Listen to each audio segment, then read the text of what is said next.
Itu sifatnya Nabi Muhammad itu memuliakan siapapun yang berkaitan dengannya. Pilih awak dewe niki Pak, mulya niku oleh sebab. Karena sebab, tapi kalau Kanjeng Nabi Muhammad SAW, kemuliaannya itu menyebabkan seorang yang lainnya menjadi mulia. Betul apa betul? Coba dino Senin, zaman riyen niku dino Senin niku mboten wonten babar blas, mboten wonten kemuliaannya. Kalau hari Ahad dimuliakan oleh orang Nasrani, kalau hari Sabtu dimuliakan oleh orang Yahudi. Tapi Nabi Muhammad tidak dilahirkan pada hari-hari yang dimuliakan oleh sebagian manusia. Bulan pun juga begitu. Kanjeng Nabi Muhammad tidak dilahirkan pada bulan-bulan yang mulia yang Allah Subhanahu wa taala firmankan di dalam Al-Qur'an, "Inna iddatash syuhuri 'indallahi 12 syahra fi kitabillahi yauma khalaqas samawati wal ardh minha arba'atun hurum." Memang Allah Subhanahu wa taala semenjak ciptakan langit dan bumi sudah menciptakan 12 bulan itu, yang 4 bulan memang dimuliakan oleh Allah. Kanjeng Nabi tidak dilahirkan pada bulan-bulan yang mulia itu. Tapi pun Sayyid Muhammad bin Alawi Al-Maliki beliau mengatakan, ini keinginannya Allah Subhanahu wa taala adalah untuk menunjukkan kepada kita sekalian bahwa kemuliaan Kanjeng Nabi Muhammad menika murni dari zatnya Rasulullah Muhammad sallallahu alaihi wasallam, tidak boleh terpengaruh dengan kemuliaan apapun. Shallallahu ala Nabi Muhammad. Itulah hikmahnya kenapa menika Kanjeng Nabi Muhammad sallallahu alaihi wasallam dilahirkan dalam keadaan yatim. Belum pernah melihat ayahnya, begitu besar dikit ditinggal oleh ibunya, begitu dipelihara oleh kakeknya, kemudian juga diambil pula kakeknya. Sallallahu alaihi Nabi Muhammad. Agar supaya apa? Didikan itu langsung dari Allah dan tidak punya ketergantungan kepada siapapun. Para rawuh ingkang dipun rahmati dening Allah Subhanahu wa taala, pranilah Kanjeng Nabi Muhammad sehingga mengatakan, "Adabani Rabbi fa ahsana ta'dibi." Yang didik saya adalah Allah Subhanahu wa taala. Tidak lewat mereka, tapi Allah Subhanahu wa taala, sehingga yang ada pada Kanjeng Nabi Muhammad tidak lain hanya sebuah kesempurnaan. Shallu ala Nabi Muhammad. Shallu ala Nabi Muhammad. Mulia dari Kanjeng Nabi Muhammad tidak diinginkan oleh Allah. Seakan Allah niku cemburu kalau sampai Nabi Muhammad kemuliaannya dikaitkan dengan sesuatu, para rawuh. Tapi berbalik daripada itu, Kanjeng Nabi Muhammad niku mempengaruhi segala sesuatu menjadi mulia. Dino Senin niku dadi dino keramat. Dino apa? Keramat. Kanjeng Nabi lahir dino Senin, malam Senin menjelang subuh. Mari ngoten ustumbi'a yaumal Itsnin. Kanjeng Nabi niku didadosaken secara zahir datang dojo niki dadi Nabi niku juga hari Senin. Kanjeng Nabi niku wau zahabah muhajiran ilal madinati yauman Itsnin, pergi ke Madinah, hijrah niku dina Senin, wa wasala ilal Madinah yaumal Itsnin, sampai Madinah juga hari Senin. Kanjeng Nabi sallallahu alaihi wasallam ketika disepakati oleh kaum Quraisy untuk meletakkan sebuah napa menika Hajar Aswad kepada tempatnya setelah hilang dicuri, menika juga terjadi pada hari Senin, dan masih banyak lagi. Itu semuanya apa yang terjadi? Yang terjadi karena sebab Kanjeng Nabi Muhammad dilahirkan pada malam Senin, sehingga gurunipun Al-Imam Al-Muhaddits As-Sayyid Muhammad bin Alawi Al-Maliki, beliau gurunya, yaitu diantara gurunya beliau yaitu Sayyid Muhammad Amin Qutbi. Beliau dalam syairnya mengatakan, ya Lailatal Itsnaini madza safahat yumnaki min syarafin syamma wa min ghina. Wahai malam Senin, apa gerangan yang kau gapai dengan tanganmu dari kemuliaan dan kekayaan yang begitu semerbak? Kullu layalil bid, setiap malam-malam yang begitu putih, yang begitu elok. Laha nasabun ilaiki fa anti miftahus sana, memiliki sebuah hubungan dengan engkau wahai malam Senin, maka engkau adalah pembuka daripada keagungan dan juga kebesaran, kemuliaan. Al-Qadru, malam Lailatul Qadar, wal a'yadu, malam Idul Adha, Idul Fitri dengan segala macam kemuliaannya, wal mi'raju, malam yang begitu indah bagi Nabi Muhammad, yaitu ketika berjumpa dengan Allah Subhanahu wa ta'ala. Min hasanatikillati bahadnal a'yuna, itu semuanya adalah buah hasil daripada kebaikanmu wahai malam Senin yang dapat menjengkangkan mata-mata kita. Shallu ala Nabi Muhammad. Kalau tidak ada malam kelahiran Kanjeng Nabi Muhammad, maka tidak akan pernah terjadi malam Isra Mi'raj, tidak akan pernah terjadi kabar tentang kemuliaan yang namanya Lailatul Qadar, tidak akan pernah terjadi kemuliaan-kemuliaan malam-malam yang ada kalau tidak lewat kelahiran baginda Nabi Agung Muhammad sallallahu alaihi wasallam. Karena mulianya Kanjeng Nabi Muhammad sallallahu alaihi wasallam, para rawuh ingkang dipun rahmati dening Allah Subhanahu wa taala, niku saking mulyane Rasulullah. Makanya setiap orang yang memuji kepada Kanjeng Nabi tidak menambah kemuliaan Nabi, tapi sing muji niku waulah yang bertambah mulyane. Betul? Betul? Makanya ulama niku sampai dawuhaken wong-wong para syuara, tiang-tiang ingkang ahli muji Kanjeng Nabi Muhammad sallallahu alaihi wasallam, beliau mereka mengatakan, ma madahtu Muhammadan bi qasidati walakin muddihat qasidati bi Muhammadi. Sebenarnya aku menulis syair-syair pujian kepada Kanjeng Nabi Muhammad, burdahkah atau syair-syair yang lainnya, semua tujuannya bukan sedang memuji Nabi Muhammad sallallahu alaihi wasallam, tapi muddihat qasidati bi Muhammadi, menjadi terpuji qasidah-qasidah itu, pujian-pujian itu menjadi pujian yang bagus, menjadi pujian yang langgeng manfaatnya. Kenapa? Karena disebutkan di dalamnya nama Nabi Muhammad sallallahu alaihi wasallam. Sehingga para rawuh yang dipun rahmati oleh Allah, Al-Imam Al-Busiri niku dulu bahkan beliau niku seorang penyair. Beliau niku seorang apa? Penyair yang mensyair di depan raja. Sebelum kemudian beliau niku berbalik menjadi pemuji Nabi Muhammad sallallahu alaihi wasallam. Coba apa harapan beliau ketika muji Kanjeng Nabi Muhammad? Niki kira-kira nih para munsyid niki lho. Awak muji Kanjeng Nabi niku tujuannya apa? Apa mek pengen didelok suaramu ki apik apa pripun? Coba lihat Al-Imam Al-Busiri. Beliau niku pernah mengatakan, menuliskan di dalam bait-bait Al-Burdatul Madhi itu mengatakan, wa mundu alzamtu afkari madaihahu wajadtuhu li khalasi khairamul nazimi. Coba lihat, sejak dulu kawan beliau, sejak kucurahkan segala pikiranku ini untuk muji Kanjeng Nabi Muhammad sallallahu alaihi wasallam, untuk memberikan aneka pujian kepada Rasulullah, maka ini semuanya aku mendapati, semua ini kudapatkan aku mendapatkan dengan itu sebuah jaminan dari baginda Nabi Muhammad sallallahu alaihi wasallam, menjauhkan daripada semua kesulitan-kesulitan.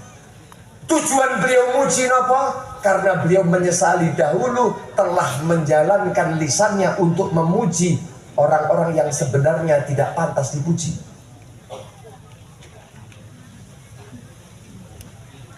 Khadamtuhu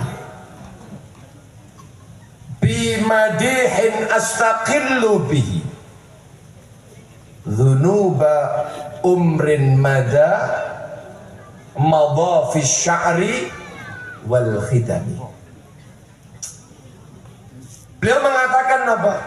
Aku abdikan diriku ini pada sang Nabi Muhammad sallallahu alaihi wasallam dengan berbagai macam pujian, dengan mengharap apa? Ampunan saking Gusti Allah atas dosa-dosa dalam hidup yang telah madha, yang telah terlewatkan. Fisy'ri, di dalam syair-syair yang dulu aku lantunkan. Wal khidami, dan juga melayani mereka-mereka para raja. Para rawuh ingkang dipun rahmati Allah. Makanya wong-wong sing ahli madah, bahkan dikatakan niku aktsaru man ra'a Rasulullah sallallahu alaihi wasallam fil manami al-munsyidun. Kalau seandainya benar pujian itu dilaksanakan dari hati yang begitu cinta kepada Nabi, pengagungan terhadap Rasul sallallahu alaihi wasallam, lalu diungkapkan dengan lisannya muji kanjeng Nabi Muhammad, dikatakan oleh Ahlut Tarim bahwasanya mereka itu yang paling banyak melihat kanjeng Nabi Muhammad di dalam mimpi-mimpi mereka. Yang melihat Nabi Muhammad itu adalah orang-orang yang ahli muji kanjeng Nabi. Kanjeng Nabi sampai pujian itu akan membuat selamatnya dia di dalam kubur. Riyen iku wonten seorang syekh namanya Syekh Isa Al-Bayanuni. Niku saking Aleppo. Saking pundi, Bu? Aleppo niku pundi? Niki rada mulon didik nika. Nggih, Suriah. Nggih, Syam. Beliau wafat niku tahun 1943 Masehi. Ya, 2 tahun sebelum kemerdekaan Republik Indonesia. Suatu saat beliau ini adalah orang yang suka muji Nabi. Syair-syair beliau begitu luar biasa. Rindunya kepada Nabi Muhammad SAW begitu hebat. Suatu saat kanjeng Nabi rawuh datang mimpi nih seorang hamba niki. Lek sampun sing ditingali niku teng mimpi niku adalah Rasulullah niku, kira-kira kanjeng Nabi napa sanes, Pak? Kanjeng Nabi niku natos dawuhaken, man ra'ani fil manami faqad ra'ani haqqa. Orang yang melihatku di dalam mimpi telah melihatku sebenarnya. Man ra'ani fil manam fasayarani fil yaqabah. Orang yang melihatku dalam mimpinya maka dia akan melihatnya di dalam alam nyata. Artinya dawuhipun para ulama niki wow bakal dipun tampakkan kanjeng Nabi walaupun detik-detik sebelum wafatnya. Shallallahu ala Nabi Muhammad. Kenapa alasannya? Inna syaitana la yatamatsalu bi, karena sesungguhnya yang namanya syaitan saking indahnya kanjeng Nabi Muhammad tidak akan mampu untuk menyerupai Rasulullah sallallahu alaihi wasallam. Niki melihat di dalam mimpinya mengatakan bahwasanya wahai Isa, wahai Syekh Isa, aku telah sediakan tempat untuk kau berdampingan denganku. Niku langsung bangun daripada mimpinya. Beliau langsung berazam untuk kemudian pergi menghadap kepada kanjeng Nabi Muhammad di Madinah. Beliau melaksanakan ibadah hajinya, lalu kemudian berziarah kepada kanjeng Nabi sallallahu alaihi wasallam. 3 hari setelah ziarah beliau sakit. Tidak lama kemudian wafat.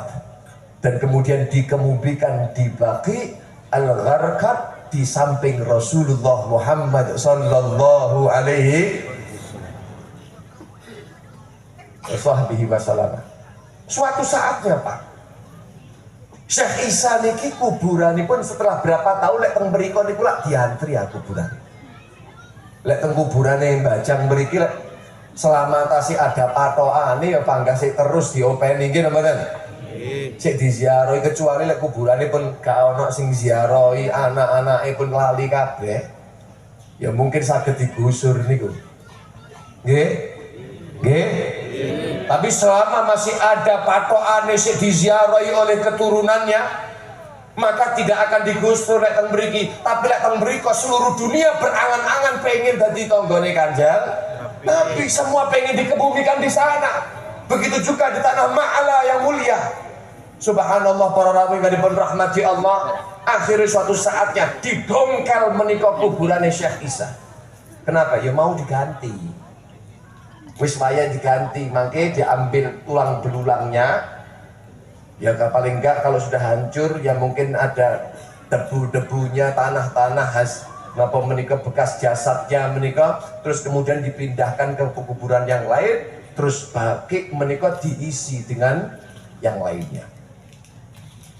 Begitu dibongkar, ternyata subhanallah didapati jasadnya menika masih utuh, seakan baru dikebumikan, padahal itu sudah lama, bertahun-tahun lamanya. Kenapa kok demikian? Karena di dalam jasad itu ada kecintaan kepada Rasulullah Muhammad. Karena jasad itu dulu lisannya muji Kanjeng Nabi Muhammad sallallahu alaihi wasallam. Dan seakan beliau ini pengen ditunjukkan oleh Allah bahwa keyakinannya selama itu adalah benar adanya. Beliau menuliskan sebelum wafatnya menikah sebuah syair. Apa syairnya? Jasadun tamakkana hubbu ahmada fihi in wallahi innal arda la tublihi awa kaifa yublihi turabu wa hubbuhu fi qalbihi wa madihuhu fi fihi akthir alaihi minas salati fa innaha nurun li qabrika indama ta'wihi. Sallu ala Nabi Muhammad. Seonggok jasad yang menyimpan kecintaan kepada Kanjeng Nabi Muhammad dadi panggone kecintaan datang Rasulullah. Niki dhewe niki. Jasate awak dhewe niku teng manah niki niki manah niki teng jasate awak dhewe nggih Pak nggih. Kok di dalamnya ada cinta kepada Nabi Muhammad. Jasadun tamakkana fihi tamakkana hubbu ahmad fihi. Ada kecintaan di dalam jasad seorang. Tallahi, demi Allah, kalau demikian innal arda la tublihi, itu bumi tidak akan pernah menghancurkannya. Sallu ala Nabi Muhammad. Apa alasannya? Awa kaifa yublihi turab, bagaimana bisa yang namanya debu, yang namanya tanah akan menghancurkannya. Wa hubbuhu fi qalbih, sementara kecintaan kepada Nabi ada di dalam hatinya orang ini. Wa madhuhu fi fihi, sementara mulutnya dipergunakan untuk banyak-banyak muji Kanjeng Nabi Muhammad sallallahu alaihi Nabi Muhammad. Maka beliau berpesan, akthir alaihi minas salati fa innaha, banyak-banyak kamu bersolawat kepada Kanjeng Nabi Muhammad. Alasannya apa? Karena sesungguhnya sholawat itu nurun liqabrika indama ta'wihi, akan menjadi cahaya bagi kubur kamu ketika kamu disemayamkan di dalam kubur itu. Sallu ala Nabi Muhammad. Monggo lengaken sarang-sarang kalau panjenengan sholawat, hadirkan hati kalau panjenengan dengan penuh pengagungan kepada Kanjeng Nabi Muhammad, dengan penuh Allah panjenengan menika ngagungaken Rasulullah, ditanamkan kerinduan kepada Kanjeng Nabi Muhammad sallallahu alaihi wasallam. Monggo sami-sami sholli wa sallim daiman sholli wa sallim daiman ala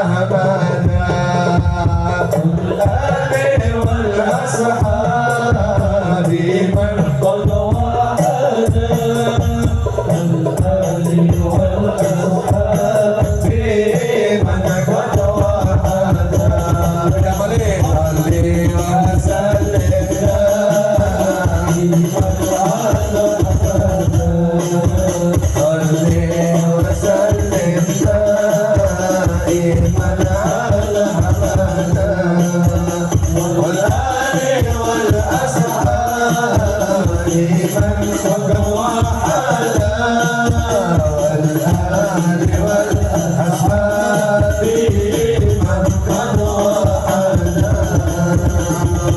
Nabi Muhammad.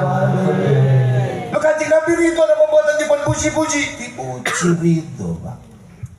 Kamu mau muji model nopo datang Kanjeng Nabi, boten bakal cukup untuk muji Rasulullah. Kadang-kadang lah awak dhewe muji tiyang niku lak terlalu berlebihan nggih napa mboten? Awak dhewe muji Pak Lurah, alah paling-paling ya ana pengen padahal sing kadang-kadang awak dhewe niku mujekne sesuatu yang tidak ada padanya. Tapi kalau kita muji datang Kanjeng Nabi Muhammad sallallahu alaihi wasallam, subhanallah, itu tidak akan pernah cukup untuk memenuhi apa yang ada sejatinya pada Rasulullah sallallahu alaihi wasallam.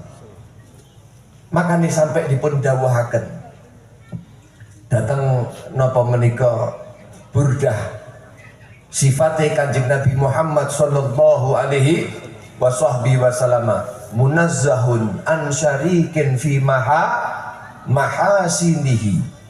Kanjeng Nabi niku wau disucikan daripada tandingan. Kalau berbicara tentang kebaikan keindahan Rasulullah, tidak akan ada tandingan yang disejarkan kepada Kanjeng Nabi Muhammad sallallahu alaihi. Fajauharul husni fihi ghairu munqasim. Permata keindahan yang ada pada Rasul sallallahu alaihi wasallam tidak mungkin terbagi para rawuh yang dipun rahmati Allah. Beliau berpesan, Imam Busiri menikah, da'ma da'adhun nasara fi nabiyihimi wahkum bima syi'ta madhan fihi wahtakimi. Ojo melu-melu koyok wong Nasrani, tinggalno apa yang dilakukan oleh orang-orang Nasrani yang kemudian berlebihan di dalam memuji Nabi Allah Isa sampai dijadikan sebagai Tuhan. Saudara Nabi Muhammad, apa dewi niku sing muji kayak Kanjeng Nabi sak pol-pole, ada nggak selama ini yang kemudian meyakini Nabi Muhammad adalah anak Tuhan? Wonten apa mboten? Tidak ada. Semua mengatakan bahwasanya abduhu wa rasuluh, Nabi niku hamba niku Gusti Allah plus utusanipun Gusti Allah. Bukan seperti orang Nasrani yang kemudian muji-muji Nabi Allah Isa tapi kebablas sampai akhirnya menuhankan Nabi Allah Isa. Tinggalkan yang demikian, tapi wahkum bima syi'ta madhan fihi wahtakimi. Ya. Lek liyane niku ora apa-apa.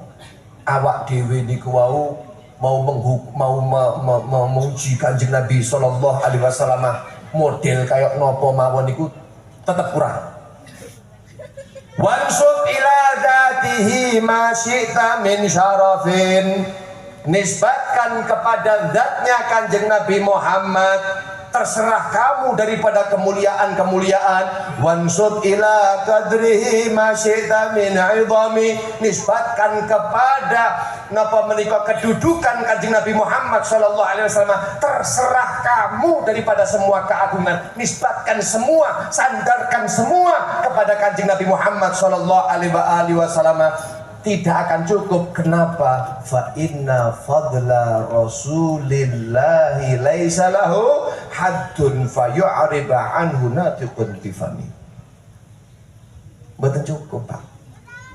Keutamaan Kanjeng Rasul Muhammad sallallahu alaihi wasallam non limit, unlimited, mboten wonten batasi.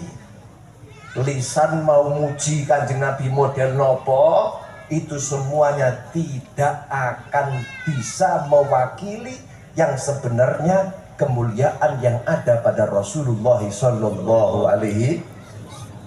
Makanya awak dhewe niki masya mboten saged sempurna menisbatkan semua kemuliaan kepada Nabi. Tetap awak dhewe yo tetap muji Kanjeng, tetap rawuh ngeten niki qasidahan muji-muji sholawatan datang Kanjeng.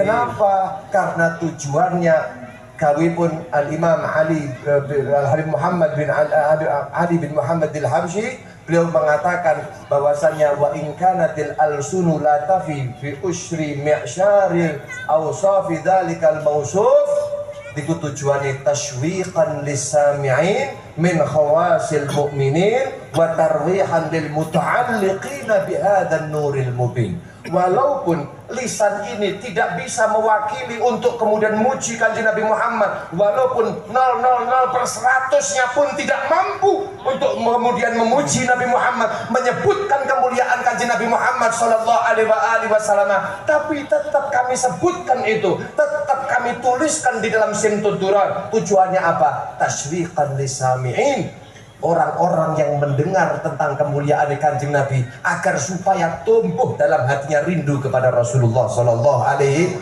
Wasallam. Tapi tidak semua orang beriman dianugerahi itu, Pak. Berapa banyak buku, kitab yang telah dibaca, tapi rindu ketika tidak diinginkan oleh kanjeng Nabi Muhammad, tidak diinginkan oleh Allah, tidak akan pernah tumbuh rindu datang kanjeng Nabi. Kanjeng Nabi Muhammad Sallallahu Alaihi buatan sakit rindu datang kanjeng Nabi. Kenapa? Karena itu min khawasil mukminin, orang-orang yang beriman yang khusus. Apalagi kalau yang mendengar sejarah kanjeng Nabi Muhammad sallallahu alaihi wasallam itu adalah orang-orang yang sudah muta'alliq, orang-orang yang sudah gumantil datang kanjeng Nabi Muhammad, dan belum datang kanjeng Nabi Muhammad disebutkan tentang Rasulullah Muhammad, bahagianya luar. Wa tarwihan lil muta'alliqina bihadzal nuril mubin, akan membahagiakan, Pak. Awak dhewe niku lek kelangan anak 10 tahun, anak niku lunga mboten wonten kabari. Tahu-tahu setelah 10 tahun ini rindu kepada anaknya, terus ana tiyang niku sing ngabari. Pak, lah wong kula ndek wingi niku lho teng luar negeri mriko, lah kok subhanallah ketemu kali putrane panjenengan. Yang Anda rindukan ini orangnya dalam keadaan baik, Pak, orangnya sekarang sukses, Pak, orangnya baik luar biasa, orangnya orang disebut nih kebaikannya. Kira-kira yang sepah sing dikabari sik dalam keadaan dahar niku kira-kira sik kabar mamah napa mboten? Bu mamah niku kabar napa mboten? Apa melongot mawon nurone, piye karo nyemprot gak sempet, Pak. Kenapa? Karena rindu yang luar biasa kepada anaknya. Itu lek wong sampun muta'alliq. Lah awak dhewe niki muta'alliq napa mboten? Lah wong sampe disebut kanjeng Nabi ngobrol dhewe kok.